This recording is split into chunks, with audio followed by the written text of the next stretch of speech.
usimwekee Mungu mipaka. Usimwekee Mungu mipaka.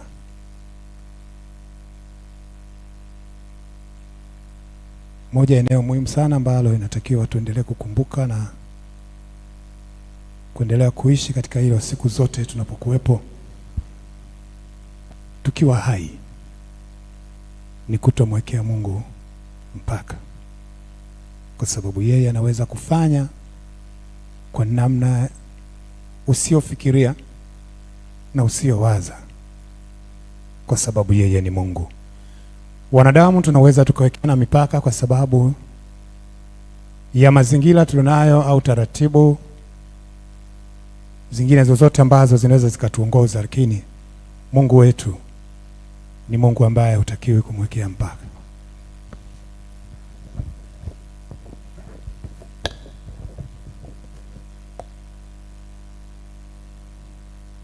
Tuanze na kitabu chetu cha Efeso sura yake ya 3 mstari wa 20. Lianze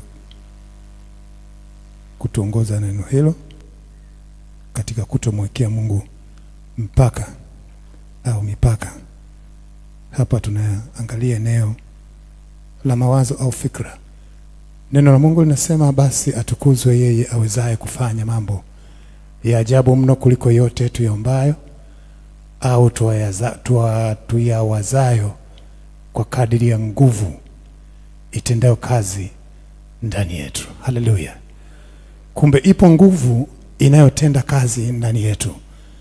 Kadiri tunavyoendelea kujibidisha kumtafuta Mungu, tunavyojibidisha kumtumikia Mungu siku hadi siku, ipo nguvu itendayo kazi ndani yetu, ambayo nguvu hiyo ni tofauti kabisa na nguvu zozote au uwezesho wa aina yoyote ambao tunaweza tukawa tunaujua. Mungu ni zaidi ya nguvu zozote ambazo tunafikiria. Tunapoendelea na mwaka wetu mzuri sana wa kufurahishwa na Bwana, hebu Mungu aendelee kuachilia nguvu ndani yako ya kwamba yeye ni Mungu ambaye hutakiwi kumwekea mpaka. Wakati neno linatuongoza kwamba atukuzwe yeye awezaye kufanya mambo ya ajabu. Mambo ya ajabu ni mambo ambayo sio ya kawaida. Ni mambo ambayo yanashangaza katika namna au katika uwepo wa macho yetu kama wanadamu.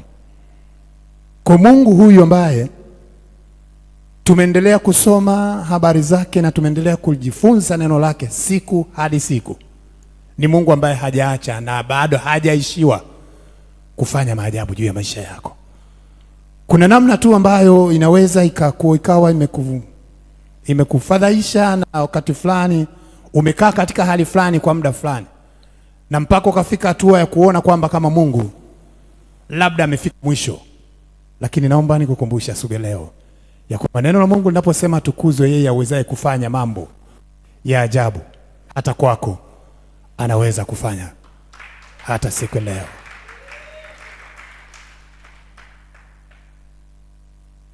Tunapoendelea katika kuendelea kutumika na katika kuendelea kumtumaini huyu Mungu ambaye anafanya mambo makubwa na ya ajabu katika maisha yetu, kila mmoja wetu imani yako iendelee kuinuka kwa kadiri ambavyo unaposikia shuhuda mbalimbali kupitia watumishi wa Mungu, watu wa Mungu wote wanaosimama kwenye madhabahu hii. Basi imani yako isibaki pale pale, uendelee kujua kwamba Mungu huyu ambaye ameweza kutenda kwa mmoja wapo ambaye unasikia shuhuda zake, basi ni Mungu huyu ambaye ipo siku tenda juu ya maisha yako. Haleluya. Bwana Yesu asifiwe sana. Kwa katika eneo la mawazo ni vizuri sana kuendelea kuombea pia akili yako na mawazo yako, fikra zako, kwamba kuna wakati ambao baada ya kupitia mazingira fulani akili zetu huwa zinafika zinaganda kujua kwamba hapa sasa basi siwezi tena. Wewe huwezi, yupo ambaye anaweza kukutoa hapo ulipo. Nikianza na ushuhuda mdogo ambao ni wa binti yangu Charity, ukujenge na wewe imani yako Ninaposema usimwekee Mungu mipaka, binti yangu miaka michache iliyopita, miaka 11, 2013 ndio alipokuwa amepata ajali, binti yangu yule akaanza kutembelea baskeli. Kwa uwezo wetu kama wazazi na kwa fikra zetu, tuliona huyu mtoto, hata yeye pia akaona kabisa hakuna kitu kitaendelea tena kwake.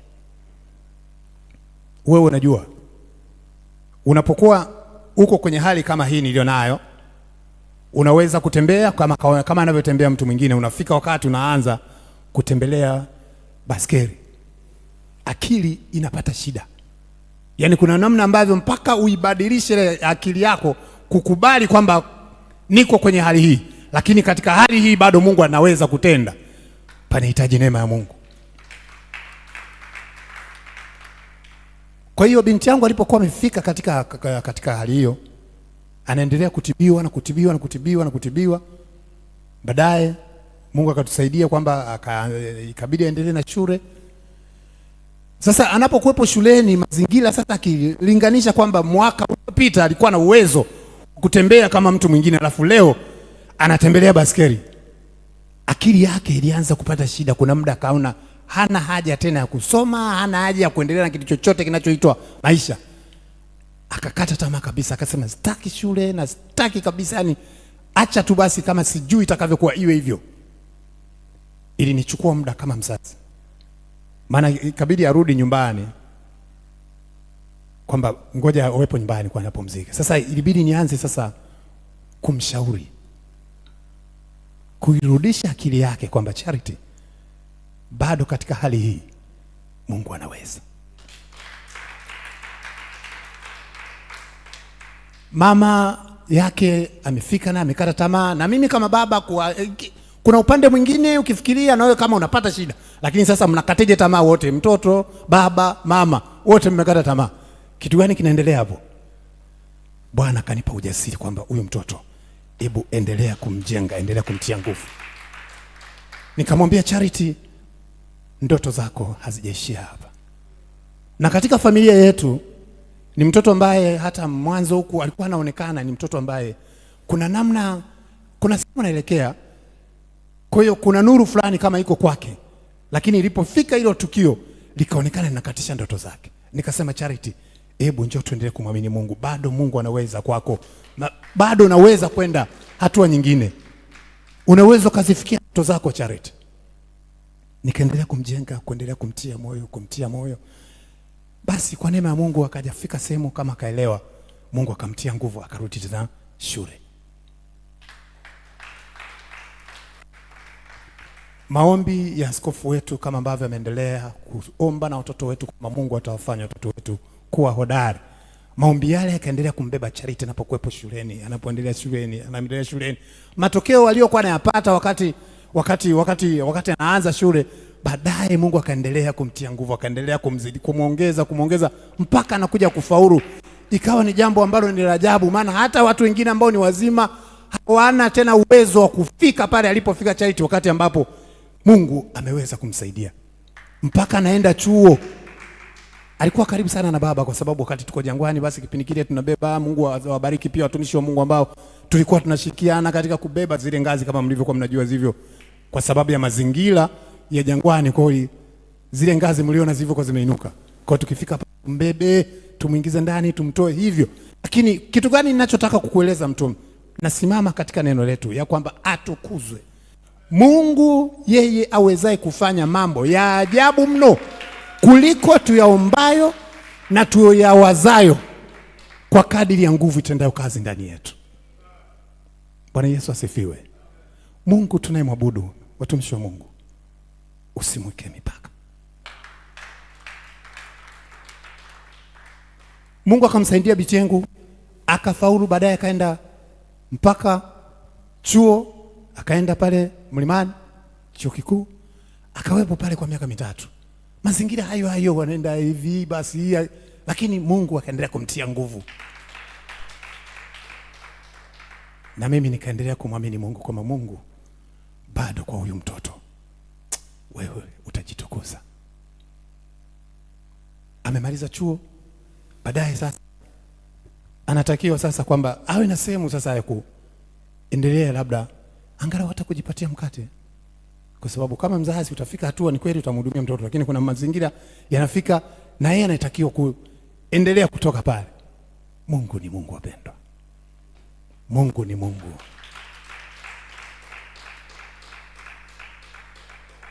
Baadaye akaitwa sehemu fulani kwamba awepo pale, wakawa nahitaji watu wenye mazingira kama yake, yaani watu wenye tunasema wenye mahitaji maalum ya ikaonekana anatakiwa mtu mmoja mwenye mazingira kama ya kwake, ili wamweke pale, awepo pale kazini, lakini kwa majaribio. Bwana Yesu asifiwe sana. Kwa majaribio kweli, akaitwa benki fulani kwamba awepo pale kwa majaribio. Kwa amekuwepo pale, Mungu akaendelea kumsaidia.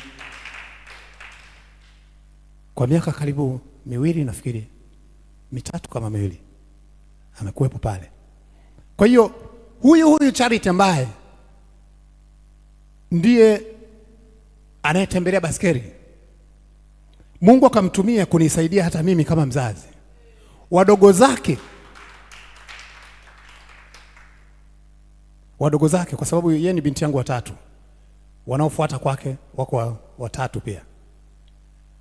Akaanza sasa kuenda kuwasomesha wadogo zake ambao mimi kama mzazi nilitakiwa niendelee kusimama kwa ajili ya kuwashughulikia, lakini Charity Mungu akamsaidia, akamuinua kwa ajili ya kuendelea kuifanya kazi hii. Wakati mwingine tunapofanya kazi ya Mungu sio rahisi kuyaona matokeo ya moja kwa moja, lakini Mungu ni Mungu ambaye ni wa haki.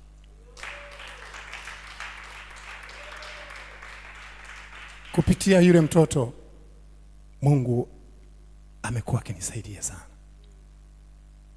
Ameendelea kukaa na wadogo zake, akiendelea kuwasomesha, lakini akawa bado hajapata ajira ya moja kwa moja mahali pale. Akaleta maombi kwamba naomba nipelekee maombi haya kwa bishop, lakini pia wazazi wangu naomba mniombee Mungu anisaidie na mimi niweze kuajiliwa mahali pale, kwa sababu nipo, ni kweli, lakini ni kwa majaribio tu, bado sijapewa mkataba. Mwaka huu wa kufurahishwa,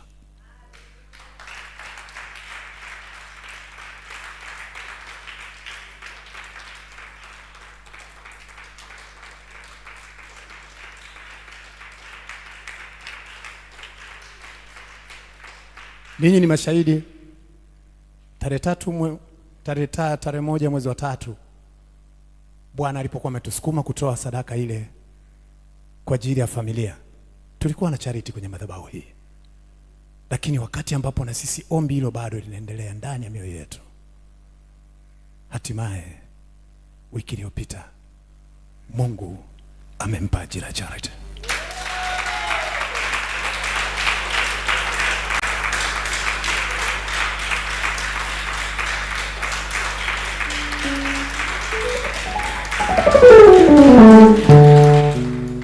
Wakati mwingine tunapomtumikia Mungu tunakuwa kama vichaa, lakini Mungu ni Mungu wa haki.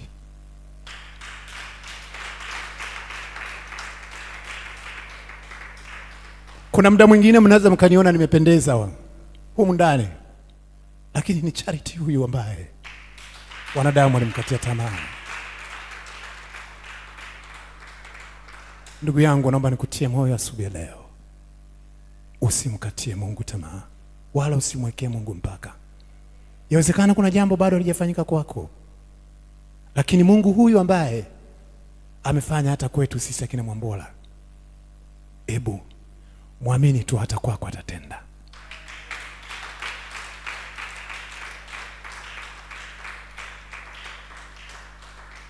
Ipo siku atakuja yeye kwa ajili ya kuja kumshukuru Mungu kwa hilo, lakini asubuhi leo nimeona nikushirikishe na wewe asubuhi leo ya kwamba Mungu awezaye kufanya mambo ya ajabu kuliko yale tu yawezayo, yeye ni Mungu ambaye hata leo tuko mwezi wa 8, mtumishi wa Mungu, Mungu hata kwako atatenda pia.